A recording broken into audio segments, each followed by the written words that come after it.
In this video, I'm going to show you how to update your computer using Windows Updates.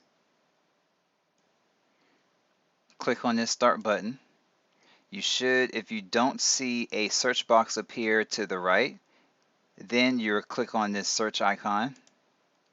In the search box, you want to type in Windows Updates. Then select Check for Updates.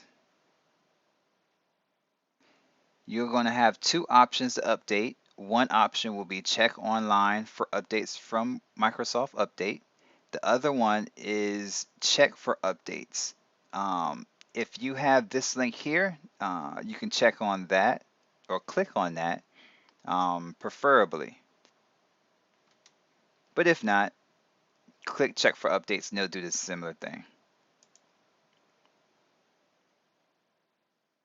So as I clicked, it's checking for updates. And at this particular time, I do not have any more updates.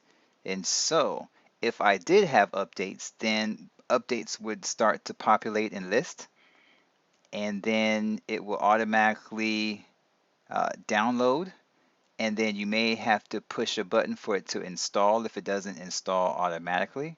Once those things are finished downloading and installing, you should get a pop-up message that tells you to restart your computer. You might also have optional updates to do, and if that's the case, go ahead and do the optional updates. And that is all. And so once it does all of that, then it's going to prompt you to restart. Or if it doesn't, go ahead and do a restart and do a search for Windows updates again.